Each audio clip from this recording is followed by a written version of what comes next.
ये आकाशवाणी रायपुर है। प्रादेशिक समाचार बुलेटिन के साथ मैं राहुल सिन्हा।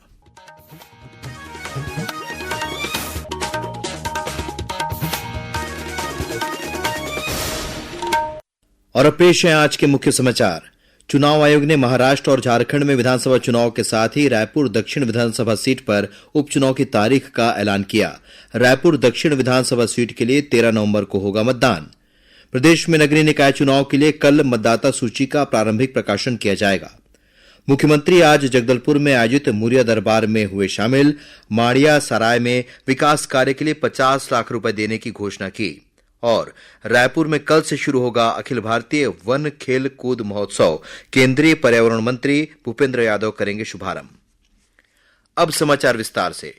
चुनाव आयोग ने महाराष्ट्र और झारखंड में विधानसभा चुनाव के साथ ही रायपुर दक्षिण विधानसभा सीट में उपचुनाव की तारीख का ऐलान कर दिया है। रायपुर दक्षिण विधानसभा सीट पर 13 नवंबर को मतदान होगा और 23 नवंबर को नतीजे घोषित किए जाएंगे। इस सीट के लिए नामांकन की प्रक्रिया 18 अक्टूबर से शुरू होगी। नामांकन की अंतिम तिथि 25 अक्टूबर तय की गई है। वहीं 28 अक्टूबर को नामांकन पत्रों की जांच की जाएगी। नामांकन वापसी की अंतिम तिथि 30 अक्टूबर है। गौरतलब है कि बीते विधानसभा चुनाव में रायपुर दक्षिण सीट पर भारतीय जनता पार्टी के बृजमोहन अग्रवाल ने जीत हासिल की थी। इसके बाद लोकसभा चुनाव में श्री अग्रवाल की जीत के बाद रायपुर दक्षिण विधानसभा सीट रिक्त हो गई थी, जहां अब उपचुनाव होंगे। प्रदेश में नगरीय निकाय चुनाव के लिए कल 16 अक्टूबर को मतदाता सूची का प्रारंभिक प्रकाशन किया जाएगा। राज्य निर्वाचन आयुक्त अजय सिंह ने सभी जिला निर्वाचन अधिकारियों को मतदाता सूची शुद्ध और निर्धारित समय सीमा में पूरा करने तथा 18 वर्ष की आयु पूरी करने वाले लोगों के नाम मतदाता सूची में जोड़ने के निर्देश दिए हैं। उन्होंने कहा कि आयोग द्वारा जारी कार्यक्रम के अनुसार सभी कार्रवाई सुनिश्चित की जाए। गौरतलब है कि राज्य के 167 नगरीय निकायों में निर्वाचन होना है। विश्व प्रसिद्ध बस्तर दशहरा के तहत आज मुरिया दरबार की रस्म अदा की गई। जगदलपुर के सीरासार भवन में आयोजित मुरिया दरबार में मुख्यमंत्री विष्णुदेव साय शामिल हुए। इस अवसर पर श्री साय ने कहा कि 75 दिनों तक चलने वाला बस्तर दशहरा ऐतिहासिक है। इसमें छत्तीसगढ़ के साथ देश और विदेश से भी लोग शामिल होने के लिए आते हैं।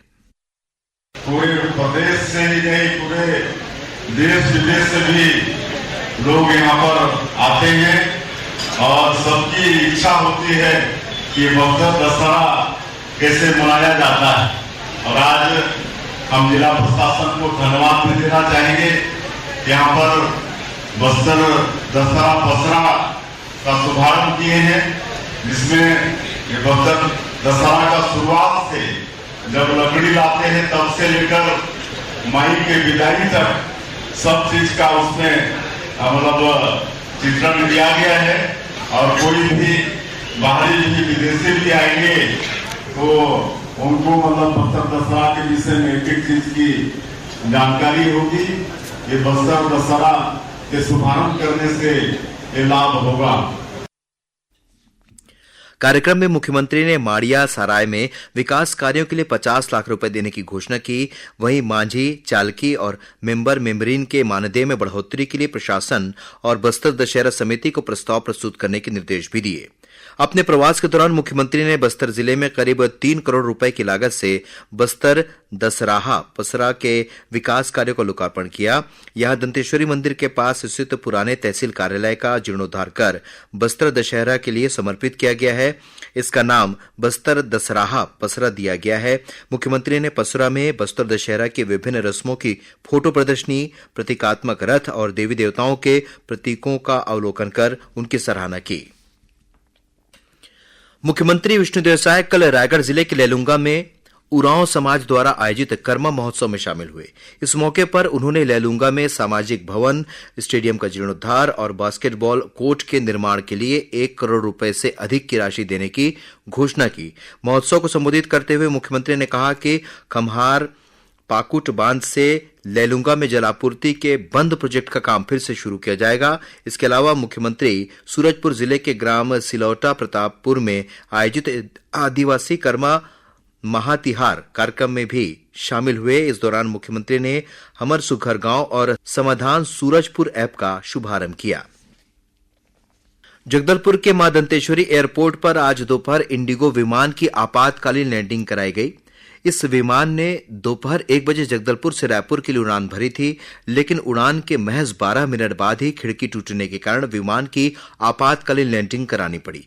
बताया जाता है कि इस विमान में करीब 70 यात्री सवार थे और सभी सुरक्षित हैं। प्रादेशिक समाचार आप आकाशवाणी रायपुर से सुन रहे हैं और अब आगे बढ़ते हैं बाकी के समाचारों की ओर। राजधानी रायपुर में 16 से 20 अक्टूबर तक 27वां अखिल भारतीय वन खेल कूद महोत्सव आयोजित किया जाएगा। प्रधान मुख्य वन संरक्षक और वन बल प्रमुख वी श्रीनिवास राव ने आज रायपुर में आयोजित पत्रकार वार्ता में बताया कि केंद्रीय पर्यावरण मंत्री भूपेंद्र यादव, मुख्यमंत्री विष्णुदेव साय और वन मंत्री केदार कश्यप की उपस्थिति में कल शाम कोटा स्थित स्वामी विवेकानंद स्टेडियम में उद्घाटन समारोह होगा। प्रतियोगिता में 29 राज्यों से एवं भारत सरकार की पर्यावरण वन मंत्रालय की रिसर्च इंस्टीट्यूशंस का लगभग 2910 अधिकारी कर्मचारी लोग खिलाड़ी के तौर पर इस प्रतियोगिता में भाग लेंगे और इस प्रतियोगिता में लगभग 300 डिफरेंट इवेंट्स को रखा गया है और लगभग 1000 मेडल्स प्रतिभागियों को दिया जाएगा। उद्घाटन समारोह में भारतीय टी20 टीम के कप्तान सूर्य कुमार यादव भी शामिल होंगे। इस प्रतियोगिता के तहत रायपुर के 16 स्थानों पर 300 विभिन्न खेलों का आयोजन किया जाएगा। प्रतियोगिता का समापन 20 अक्टूबर को कोटा स्थित स्वामी विवेकानंद स्टेडियम में होगा। राज्यपाल रमेन डेका समापन समारोह के मुख्य अतिथि होंगे। मुख्यमंत्री विष्णुदेव साय से आज रायपुर स्थित उनके निवास कार्यालय में वन मंत्री केदार कश्यप और वन विभाग के अधिकारियों ने मुलाकात कर उन्हें वन खेल कूद महोत्सव में शामिल होने के लिए आमंत्रित किया। सूरजपुर में प्रधान आरक्षक की पत्नी और बेटी की हत्या के आरोपी को पुलिस ने बलरामपुर जिले के सीमावर्ती गांव गोदमाना से गिरफ्तार कर लिया है। आरोपी कुलदीप साहू को कड़ी सुरक्षा के बीच आज शाम सूरजपुर लाया गया। फिलहाल आरोपी को कोतवाली थाने में रखा गया है। आरोपी की गिरफ्तारी बलरामपुर के पुलिस अधीक्षक के नेतृत्व में की गई, जिसमें बलरामपुर पुलिस की टीम ने अहम भूमिका निभाई। इस बीच वरिष्ठ कांग्रेस नेता और पूर्व उप मुख्यमंत्री टीएस सिंहदेव ने आज रायपुर स्थित प्रदेश कांग्रेस कार्यालय राजीव भवन में एक पत्रकार वार्ता को संबोधित करते हुए प्रदेश में कानून व्यवस्था की स्थिति पर सवाल उठाते हुए राज्य सरकार की कड़ी आलोचना की। श्री सिंहदेव ने सूरजपुर जिले की घटना को लेकर सरकार पर लापरवाही बरतने का आरोप लगाया। यात्रियों की सुविधा को ध्यान में रखते हुए रेलवे द्वारा गया और लोकमान्य तिलक टर्मिनस एलटीटी के बीच सुपरफास्ट एक्सप्रेस ट्रेन की सुविधा प्रदान की जा रही है। ये ट्रेन गया से 23 अक्टूबर से प्रत्येक बुधवार को और एलटीटी से 25 अक्टूबर से प्रत्येक शुक्रवार को चलेगी। इस ट्रेन में कुल 22 कोच होंगे।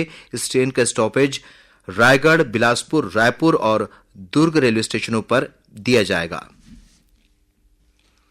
छत्तीसगढ़ सहित देश भर में छठ महापर्व 5 से 8 नवंबर तक मनाया जाएगा। इसकी तैयारियां शुरू हो गई हैं। छठ महापर्व आयोजन समिति के अध्यक्ष राजेश कुमार सिंह ने आज रायपुर में एक पत्रकार वार्ता में बताया कि 4 दिवसीय छठ महापर्व 5 नवंबर को नहाय खाए की रस्म के साथ शुरू होगा। 6 नवंबर को खरना की रस्म होगी। वहीं 7 नवंबर को संध्या अर्घ्य और 8 नवंबर को उषा अर्घ्य होगी। छठ महापर्व आयोजन समिति छत्तीसगढ़ इस बार भव्य छठ का आयोजन करने जा रहा है। आप सबको आमंत्रित करता है और आप सबसे निवेदन कि छठ महापर्व को पूरे छत्तीसगढ़ में स्वस्थता और शुद्धता के साथ मनाने का संकल्प लें। छठ पूजा रायपुर, बिलासपुर, भिलाई, दुर्ग, कोरबा, बस्तर और अन्य शहरों में धूमधाम से मनाया जाता है। रायपुर में छठ पूजा खारू नदी के महादेव घाट सहित 50 से अधिक स्थानों पर मनाया जाता है। और अब कुछ खबरें संक्षेप में। मुख्यमंत्री विष्णुदेव साय की अध्यक्षता में कल 16 अक्टूबर को मंत्रालय में राज्य मंत्रिमंडल की बैठक होगी। पूर्व राष्ट्रपति और महान वैज्ञानिक भारत रत्न डॉक्टर एपीजे अब्दुल कलाम की जयंती पर मुख्यमंत्री विष्णुदेव साय ने उन्हें नमन किया। मुख्यमंत्री ने कहा कि डॉक्टर कलाम ने देश के अंतरिक्ष अनुसंधान और रक्षा अनुसंधान कार्यक्रम को नई ऊंचाई दी है। छत्तीसगढ़ राज्य वक्फ बोर्ड की बैठक में डॉक्टर सलीम राज को राज्य वक्फ बोर्ड का अध्यक्ष चुना गया है। राज्य शासन ने सिम्स बिलासपुर में पीजी के 2 नए कोर्स एमडी रेडियो डायग्नोस्टिक्स और एमडी रेस्पिरेटरी मेडिसिन को मंजूरी दे दी है। और सुरगुजा जिले के उल्किया गांव में आकाशीय बिजली गिरने से एक महिला की मौत हो गई, जबकि 3 अन्य ग्रामीण झुलस गए हैं। उन्हें इलाज के लिए जशपुर जिले के पत्थलगांव अस्पताल में भर्ती कराया गया है। अंत में मुख्य समाचार एक बार फिर।